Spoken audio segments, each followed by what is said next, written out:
हनुमान् श्रीपदो वायुपुत्रो रुद्रो नघोजरः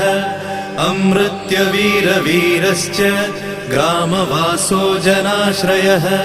धनदो निर्गुणः शूरो वीरो निधिपतिर्मुनिः पिङ्गाक्षो वरदो वाग्मी सीता शोकविनाशकः शिवः शर्वः परो व्यक्तो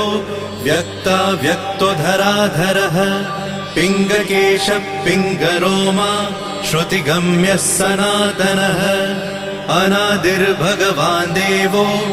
विश्वहेतुर्जनाश्रयः आरोग्यकर्ता विश्वेशो विश्वनाथो हरीश्वरः भर्गो रामो रामभक्तः कल्याणप्रकृतिस्थिरः विश्वम्भरो विश्वमूर्तिर्